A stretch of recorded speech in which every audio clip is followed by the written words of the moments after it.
The calendar. My wife forgot to hide. I didn't discover my wife's affair through lipstick on a collar or a stranger's name glowing on her phone at midnight. I found it in a calendar called Dentist. The name was ordinary enough to be invisible. Claire had always hated the dentist, and she scheduled every appointment months in advance. If I had seen the calendar on any other day, I might have ignored it. But that Thursday night, my wife came home without her wedding ring. She was 40 minutes late and carried the cold smell of rain into the kitchen. Her dark hair was damp around her face, and the charcoal coat she wore was one I hadn't seen since the previous winter. "The clasp was loose," she said when she noticed me looking at her hand. I dropped the ring off to have it repaired. The answer arrived too quickly. Claire and I had been married for 11 years. I knew the pause she made when she was trying to remember something and the small crease beside her mouth when she was hiding irritation. I also knew that the jeweler who had made our rings had closed his shop on Wednesdays and Thursdays. I didn't challenge her. I reheated the chicken, poured water into 2 glasses, and listened while she described an urgent report that had kept her at the office. Claire worked in marketing for a commercial development company called Archer Lane. For the previous 8 months, she had been helping the company launch a luxury apartment project downtown. The campaign had consumed evenings, weekends, and more business dinners than I could count. Rachel, her best friend, had become part of the explanation. "Rachel and I are meeting the investors. Rachel needs help with a listing. Rachel says you're taking this too personally." Rachel was a real estate agent and had known Claire since college. She had stood beside her at our wedding and held the flashlight while we painted our first kitchen after midnight. During the last 6 months, she had called our house so often that she once laughed and called herself the nanny for 2 adults who had forgotten how to talk. I laughed too. At the time, I thought she was trying to protect our marriage. That night, Claire barely touched her food. Whenever her phone vibrated, she turned the screen away from me. Then a reminder appeared while she was upstairs taking a shower. "Dentist. Friday, 7:30 p.m. Under it was a note. "Bellwether first, hotel after. Rachel will cover." I read it twice before I understood what the words meant. Claire's phone was locked, but the reminder had also appeared on the tablet we kept on the kitchen counter. Years earlier, we had connected it to our shared family account for bills, travel, and appointments. Someone had added the wrong household address when creating the calendar. It was a careless mistake, not an invitation. I opened the calendar. Friday. Bellwether, 7:30, Tuesday, room 614, Saturday. Michael at conference. Next month, anniversary weekend. Final decision. Some entries included a single initial, R, others included 2, RC. The shower stopped upstairs. I took photographs of the screen with my phone, closed the application, and left the tablet exactly where it had been. Claire entered the kitchen wearing a robe, her expression calm. She picked up the tablet, saw the fading notification, and froze. It lasted less than a second. Then she deleted the calendar from the device. "Were you using this?" she asked. I checked the weather. She studied my face. "You've been acting strange lately." That was the first time she tried to make my reaction the crime. It would not be the last. The following evening, Claire said she was having dinner with Rachel at Bellwether. I told her to enjoy herself and waited 20 minutes before leaving the house. I hated what I was doing. On the drive downtown, I nearly turned around twice. 11 years of marriage kept fighting with one line on a calendar. I remembered Claire sitting beside me in the hospital when my father had heart surgery. I remembered the winter our furnace failed and we slept in coats on the living room floor, laughing because neither of us could afford a repair until payday. People do not become strangers all at once. The old version of them keeps appearing in your memory, asking you to defend them. I parked across from Bellwether at 7:10. Claire arrived first. Rachel came 12 minutes later in a red scarf and entered the restaurant alone. For one hopeful moment, I thought the reminder had meant exactly what Claire said it meant. Then Claire walked out through the side door. She crossed the narrow courtyard between the restaurant and the Halston Hotel. A man was waiting beneath the hotel awning. I recognized him immediately. Reed Coleman was Archer Lane's senior development director. Claire had introduced us at the company holiday party 6 months earlier. He was married, polished, and practiced at making every conversation feel like a negotiation he had already won. He touched Claire's arm. She looked around the street, then leaned toward him and kissed him. It was not hesitant. It was not the mistake of 2 people surprised by a moment. It was familiar. I gripped the steering wheel so hard my fingers went numb. Every calm thought I had prepared disappeared. I opened the car door, ready to cross the street and drag the truth into the rain. Then Rachel stepped outside the restaurant. She saw Claire and Reed enter the hotel. She checked the street, returned inside, and sat at a table near the window where anyone passing could see her. Rachel wasn't being deceived. She was the alibi. I remained in the car, but not because I was calm. I was afraid of what I would do if I reached them. I called my sister, Emily, and said only, "I need you to keep me on the phone for 10 minutes." She heard something in my voice and didn't ask why. By the time we ended the call, my hands had stopped shaking. At 8:38, Claire left the hotel. Reed followed 5 minutes later and drove away in the opposite direction. Claire returned to Bellwether, where Rachel had ordered food for two. When my wife came home, she smelled faintly of hotel soap. "How was Rachel?" I asked. "Exhausting," she said with a smile. "She talked about work all night." "Was the food good?" "I barely ate." Her lie was effortless. That hurt, almost as much as the kiss. I wanted her to fail at lying. I wanted her eyes to fill with guilt and force the truth out of her. Instead, she placed her hand on my shoulder and asked whether I wanted coffee. I said no and went upstairs before she could see my face. The next morning, I made my first mistake. I called Rachel. "Did you have dinner with Claire last night?" I asked. "Of course. Why?" "Was she with you the whole time?" Rachel paused just long enough to understand the danger. "Michael, what is this about?" "Answer the question." Her voice softened.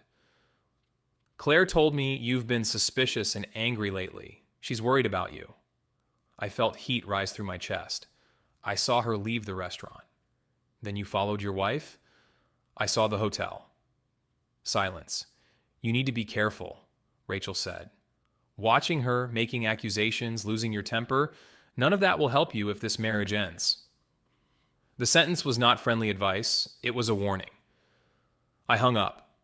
Less than 5 minutes later, Claire called from the grocery store. "What did you say to Rachel?" "I asked where you were last night." "I told you where I was." "You didn't tell me about the hotel." She became completely quiet. "Come home," I said. "I don't think I should be around you while you're like this." "While I'm like what?" "Angry, paranoid, following me." I lost control then. I shouted that I had seen her with Reed and that Rachel was a liar. Claire ended the call while I was still speaking. That evening, she returned with Rachel beside her and her phone recording inside her coat pocket. I noticed the screen when she set the phone on the kitchen counter. They had needed evidence of an unstable husband, and I had given them a piece of it. "Tell me what you think you saw," Claire said in a careful voice. I looked at Rachel, then at the phone. "Nothing," I said. Claire's expression changed. She had expected another explosion. "You screamed at me," she said. "I did. I was wrong to shout." "And the accusation?" "I'm not discussing our marriage with Rachel in the room." Rachel folded her arms. "I'm here because Claire doesn't feel safe. Then, she can stay with you tonight." Claire stared at me, searching for the version of the conversation they had rehearsed. When she couldn't find it, she picked up her overnight bag and left. That night, I listened to every security recording from the previous month. The cameras covered only the front door and driveway, but the system kept a list of devices that had connected to our home network. One device appeared repeatedly after midnight. An older phone registered as C-work. It connected only when Claire was home. I did not search the bedroom. After 11 years, I knew Claire would never hide something important where she slept. She hated the idea of losing control while unconscious. The following afternoon, I found the phone in the garage inside a sealed box labeled Christmas Donations. It was wrapped in an old sweater beneath books we had planned to give away. The phone required a 6-digit code. I tried our anniversary and felt stupid when it failed. I tried Claire's birthday. Wrong again. Then I remembered the code Claire used on our family tablet, the date we had closed on the house she was now planning to steal from me. June 14th, 2008. The phone unlocked. I wish I could say I felt victorious. I felt sick. There were hundreds of messages between Claire and Reed. Some were affectionate, most were practical. They discussed hotel rooms, business trips, and the excuses Rachel would confirm. They mocked how easily I accepted late meetings. In one exchange, Claire wrote that I trusted Rachel more than I trusted my own instincts. Reed answered, "That's why your nanny earns her commission." Claire replied, "She earns it when the house closes." The affair had begun 8 months earlier during an Archer Lane conference in Denver. It was not a moment of weakness. It had continued through at least 11 hotel meetings, 2 business trips, and several nights Claire claimed she was caring for Rachel after surgery. Then I found a folder called Briarwood. Briarwood was our street. Inside were photographs of our house, a draft purchase agreement, a property inspection, and a cash offer from North Star Residential Holdings for $515,000. Our home was worth at least $780,000. The inspection claimed the foundation was failing and estimated repairs at $190,000. It also warned that moisture behind the basement walls could make the property difficult to insure. I had never met the inspector. No one had examined our foundation. Another message explained the plan. Rachel would present the low offer as the only safe option before the supposed damage became public. Reed would arrange the purchase through North Star, a company whose name did not appear anywhere in his employment records. Claire would pressure me to accept a quick sale as part of an uncontested divorce. After cosmetic repairs, Reed expected to resell the house for more than $800,000. Claire would receive half the legitimate sale proceeds through our divorce settlement, then an additional private payment from Reed after the resale. Rachel would collect a commission from both transactions. They were not simply planning to end my marriage. They were planning to make me finance their new life. I photographed the messages and sent copies to an encrypted folder. Halfway through, I heard a car in the driveway. Claire had returned early. I put the phone back, closed the box, and reached the kitchen just as she opened the door. "I came for more clothes," she said. Her eyes moved toward the garage. I stepped in front of the doorway without thinking. That was my second mistake. Claire looked at my shoes. Dust from the donation box had left a pale line across one toe. She smiled, but there was no warmth in it. "Did you find what you were looking for?" I should have lied better. "I don't know what you mean." She walked past me, opened the garage door, and went directly to the shelf. The donation box was empty. The second phone was gone. Claire had removed it before coming inside. She had known I was searching because the phone sent an alert when someone entered the wrong code. "You broke into my private property?" she said. "Our house is your private property now?" "You're proving everything I told Rachel." I heard the fear beneath my anger. Without the phone, I had photographs that could be challenged, a calendar screenshot, and my own word. Claire had the recording of me shouting and a story she had been preparing for months. "How long?" I asked. She stopped pretending not to understand. "Does it matter?" "It matters to me." 8 months. The answer was cold and exact. "Did you ever plan to tell me?" "I planned to leave when I had protected myself. By stealing from me, by taking what I deserve." With Reed? For the first time, emotion appeared on her face. Not guilt, pride. "Reed sees what I can become," she said. "You only see the woman who helped you renovate this house. That woman was my wife. That woman was tired of waiting for you to become ambitious." The cruelty was deliberate. Claire knew every insecurity I had and selected the one she believed would hurt most. I walked away before I gave her another recording she could use. She followed me into the kitchen. "You can make this ugly," she said, "or you can accept that we've been finished for years." "We were finished for years, but your affair started 8 months ago?" Her jaw tightened. "Rachel will contact you about the house. There are serious foundation problems. If we wait, we could lose everything." That was the moment I stopped hoping some part of her would choose honesty. She had admitted the affair, watched me absorb it, and still moved directly to the sale. "Send me the report," I said. Claire mistook my exhaustion for surrender. "I knew you'd eventually be reasonable." After she left, I sat alone at the kitchen table until the room went dark around me. I did not feel like a detective. I felt like a man who had spent 11 years building a home with someone who was now discussing it as inventory. I cried once, quietly, with my face in my hands. Then I called Emily and told her the truth. The next morning, I contacted a family attorney named Laura Bennett. I gave her the calendar photographs, the pictures from the second phone, the name North Star Residential Holdings, and the recording Claire had made of my outburst. "Do not delete anything," Laura said. "Do not threaten anyone, and do not sign a property agreement. We'll verify the rest." She also gave me the number of a licensed investigator. For the first time since Bellwether, I stopped trying to solve everything alone. The investigator, Marcus Hale, confirmed within 4 days that Reed and Claire had met at the Halston Hotel on 3 recent dates.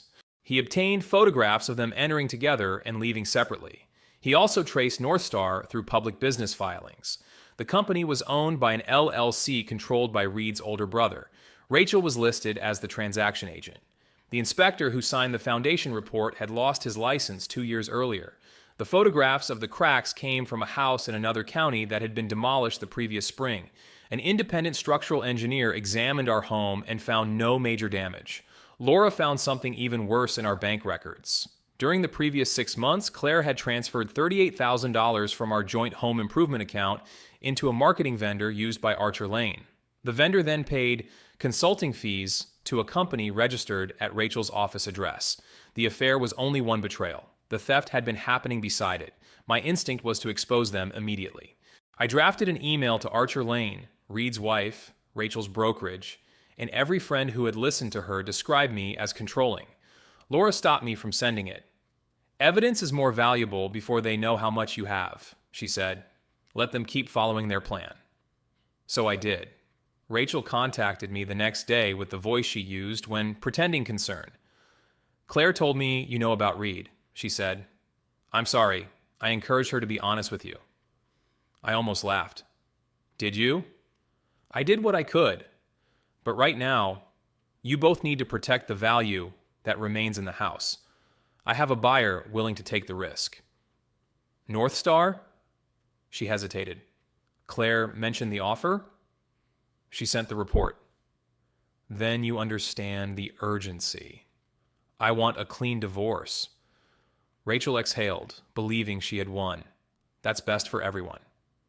We scheduled a settlement conference for the following Thursday. Claire's attorney would attend, along with Laura. Rachel asked to join because she represented the buyer. Reed would appear by video as North Star's development consultant. He had hidden himself behind 2 companies and a computer screen, but he still wanted to watch me sign away the house. During the week before the meeting, Claire became almost kind. She sent practical messages about furniture, insurance, and which dishes belonged to her mother. Once she wrote, "I'm sorry it ended this way." I stared at that sentence for a long time. Not, "I'm sorry for what I did." She was sorry about the ending, as though the story had collapsed on its own. At the settlement conference, Claire wore the blue jacket she used for important presentations. Rachel sat beside her with a leather folder. On the screen at the end of the table, Reed appeared in a glass office overlooking downtown. He gave me a restrained nod. "Michael," he said. Hearing my name in his voice made every hotel image return at once. Laura touched the edge of my notebook, reminding me why we were there. Claire's attorney began with the proposed terms. We would file for divorce without contesting personal conduct. The house would be sold to North Star for $515,000 because of the foundation risk. After the mortgage and fees were paid, Claire and I would divide the remaining equity equally. Each side would waive additional financial claims. The last sentence was the most important. If I signed, I would surrender any claim involving the missing $38,000. Rachel turned the purchase agreement toward me. "North Star can close in 10 days, she said. "Given the condition of the property, this is a generous offer." "And if I refuse?" Claire answered before anyone else could. "Then we spend months fighting while the house loses value. Is that really what you want?" I looked at her. For 11 years, I had believed I knew how Claire behaved when she was nervous. But the woman across the table was not nervous. She was confident because every person around her had confirmed the same lie. I opened the agreement and turned to the signature page. Rachel pushed a pen toward me. I picked it up. Then Laura placed the independent engineer's report on top of the contract. "Before Mr. Carter signs," she said, "we need clarification regarding the fraudulent inspection." No one moved. Laura distributed copies of the report. It confirmed that our foundation was structurally sound. Attached were the stock photographs used in North Star's inspection and the licensing record of the man who had signed it. Rachel recovered first. "I relied on documents provided by the buyer," she said. "That would be more convincing," Laura replied, "if your office had not paid the inspector 3 days before the report was created." Claire turned toward Rachel. It was not shock. It was calculation. She was deciding whether Rachel had become a liability. Reed's image on the screen froze for a moment. Then his camera went dark, though he remained connected. "Reed," I said, "you should stay." Laura placed the North Star ownership records on the table. "We have also confirmed that North Star is controlled by your brother," she said, and we have records connecting the proposed resale to an Archer Lane contractor. Claire's attorney leaned toward her and whispered something. Claire's face lost color. I added the bank statement showing the $38,000 in transfers. That money was for the basement renovation, I said. Claire routed it through an Archer Lane vendor. Rachel's company received most of it. Those were legitimate consulting payments, Rachel said. Then your invoices should explain the hotel charges, Laura replied. The room became silent. Claire looked at me. You went through my accounts. Our joint account. This is exactly what I meant. You monitor everything. The old strategy sounded weak now, but she still reached for it because it had worked before. No, I said. I trusted you for 11 years. You used that trust to steal from me. Reed's camera came back on. This meeting is becoming inappropriate, he said. My relationship with Claire has nothing to do with a property transaction. Laura nodded to the investigator waiting outside. Marcus entered and placed a sealed evidence packet beside Reed's printed messages. It does when marital money paid for the relationship, Laura said. Hotel records, travel expenses, and transfers from the home account are all relevant to the financial settlement. Claire stared at the photographs of herself and Reed entering the Halston. Rachel told me those dates weren't traceable, she said. The words escaped before she could stop them. Rachel turned toward her. Don't say another word. And there it was, the nanny giving instructions one final time. But Claire was not an innocent person under Rachel's control. She had created the calendar, arranged the hotel meetings, moved the money, and helped manufacture the crisis around the house. Rachel had enabled her. Reed had rewarded her. The choices were still Claire's. Her attorney ended the conference. No agreement was signed. Over the following months, the story they had built came apart piece by piece. My attorney filed claims addressing the missing money and the attempted property fraud as part of the divorce proceedings. The bank froze the remaining funds connected to the disputed transfers. Rachel's brokerage suspended her while regulators reviewed the transaction records. Archer Lane placed Reed on leave after learning that company vendors had been used to move personal money. Reed's wife learned about the affair from her own attorney, not from an angry email sent by me. She later provided records showing that Reed had used another investment company in a similar property scheme. Claire moved into a furnished apartment Reed had promised to share with her. He never moved in. Once his career and marriage were threatened, the future he had described to Claire became less important than protecting himself. Within 2 weeks, he was telling investigators that Claire had designed the entire plan, and that his involvement had been poor judgment. Rachel said the same thing about Claire. People who build their loyalty around a secret usually discover that secrecy is the only thing holding them together. Claire called me late one evening, 3 months after the failed settlement. Reed lied to me, she said. Her voice sounded smaller than I remembered. I know. Rachel did too. I know. You don't understand what they promised. I looked around the nearly empty living room. The photographs had been removed, leaving pale rectangles on the walls. You promised me something too, I said. She began to cry, but I felt no triumph. I had imagined that moment many times. In my imagination, her regret repaired something in me. It didn't. Was any of it real? I asked. She was quiet for so long that I almost ended the call. At the beginning, she said, before I started feeling trapped, you could have left. I didn't want to leave with nothing. That answer gave me the final truth. Claire had not betrayed me because Rachel manipulated her or because Reed offered a better life. They had made betrayal easier, but they had not created it. Claire believed she deserved the excitement of an affair, the security of our house, and the profit from deceiving me. She wanted every door open until she had chosen the most valuable room. I hope you eventually understand what you did, I said, but I won't be the person who helps you forgive yourself. That was our last personal conversation. The divorce was finalized the following spring. Claire was required to account for the money removed from our joint funds before the remaining property was divided. The house was sold through an independent agent for $792,000, more than $270,000 above North Star's offer. I did not keep it. For months, I had thought saving the house would mean defeating them. Then I realized every room had become part of the evidence. I wanted a place where the kitchen table was only a table and the driveway was not where I watched for lies. I bought a smaller home across town with a narrow porch and no history attached to it. On moving day, I found an old photograph behind a drawer. Claire, Rachel, and I were standing in the unfinished kitchen 11 years earlier.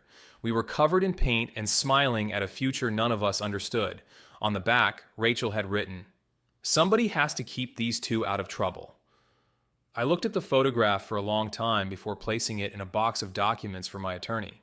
Rachel had called herself our nanny as though she were the responsible person standing between two confused adults. In reality, she had carried messages, manufactured alibis, and turned every weakness in our marriage into an opportunity. But blaming her for everything would have repeated Claire's final lie. Rachel opened the door. Reed offered the destination. Claire chose to walk through it. The calendar called Dentist had contained one final appointment scheduled for the month after our anniversary. Decision, 9 p.m. Under it, Claire had written a note to Rachel. If Michael signs, we're free. She had been right about one thing. I signed eventually. Just not the document she put in front of me. I signed the divorce papers, sold the house for its true value, and left the three of them to explain their own choices without me. The deepest betrayal was not the hotel room or the hidden phone.